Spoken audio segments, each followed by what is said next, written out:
আসসালামু আলাইকুম রহমতুল্লাহি ওয়া বারাকাতুহু। আপনাদের মাঝে আরেকটি রং ভিডিও নিয়ে আসলাম। আমার পিছনে রং ভিডিওটা ধৈর্য ধরে দেখবেন। আমার পিছনে দেখতেছেন নৌকা বাইচ, এই যে পিছনে আজকে আপনাদেরকে নিয়েছি কোন জায়গায়, যে নৌকা বাইচ প্রত্যেকজন প্রতি 100 টাকা। সময় কতটুকু আপনারা প্রশ্ন করতে পারেন। সময় হয়েছে 30 মিনিট, আধা ঘন্টা। ঠিক আছে, এই 30 মিনিট সময় আপনি পুরা এরিয়াটা রাউন্ড দিতে পারবেন। এর ভিতরে যারা ব্লগ ভিডিও বানা তাদের জন্য অনেক সুন্দর হবে, ভালো লাগবে। আর আমি তো বেশি অংশই দেখেন আপনাদের মাঝে প্রতিনিয়তই ভালো ভালো জায়গা দেখাতে চাই, কিন্তু সেটা আমার ক্ষেত্রে হয়তো অনেক সময় হয়ে ওঠে না, কেননা আমাদের একটি কর্ম আছে।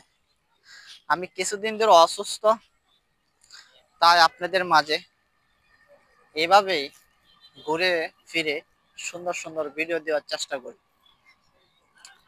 সাথে মেট্রো ট্রেন যা আওয়াজটা আমার কাছে খুবই ভালো লাগে। আর সবচেয়ে বড় গুরুত্বপূর্ণ জিনিস হলো আপনাদেরকে এই নৌকা বাইচ জায়গাটা দেখাবার জন্য। হয়তো আপনারা বলতে পারেন যে এই জায়গাটা কই। হয়তো মেট্রো রেল দেখে আপনারা অনেকে চিনতে পারেন। পাশে যে উত্তরা দিয়াবাড়ি আর হচ্ছে দক্ষিণ যে প্রথম স্টেশন, আপনার সে প্রথম স্টেশনের পরে মাঝামাঝি, দুই স্টেশনের মাঝামাঝি সে নৌকা বাইচ অনেক সুন্দর। আর আরেকটি নৌকা বাইচ আছে, সেটা আপনারা জানেন, যে অনেকে হয়তো জানেন না, অনেকেই জানেন। এই 18 নম্বর সেক্টর যে খালপাটটা আছে, 18 নম্বর সেক্টর, ওই জায়গা নৌকা বাইচ হয়। এই জায়গা আসলে অনেকদিন ধরে বন্ধ।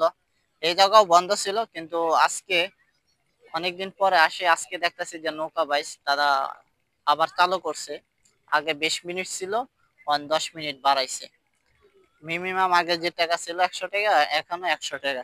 যদি 1 ঘন্টা কাটান, যে দুইজনের 400 টাকা, তিনজনের 600 টাকা। যারা কাপল ব্লগ বানান অনেক সুন্দর হবে জিনিসটা, আমার কাছে খুব ভালো লাগতেছে সিনারিটা দেখে। হয়তো আমার আশেপাশে অনেক লোকজন আছে, কিন্তু তাদেরকে আসলে দেখাইতে চাই না, কিন্তু অনেকে এটা পছন্দ করে না দেখাবার। তাই আমি নিজেই সবসময় একা একা দেই। একজনের ভিডিও ধারণ করতে গেলে অবশ্যই তাদের অনুমতি লাগে। আর তারা যদি অনুমতি না দেয়, তো অবশ্যই সেটা অনেক ইয়া হয়ে যায়। এই জন্য অনেকে বাধা দেয় যে ভিডিও না করা। তাই আমি সবসময় রং ভিডিও গুলা এইসব জায়গায় এসে একা একাই নীরব জায়গার ভিতরে যাই।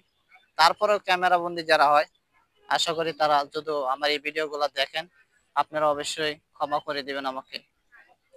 আমার এই রং ভিডিও যারা আপনারা দেখতেছেন, সকলকে অনেক অনেক ধন্যবাদ দেখার জন্য।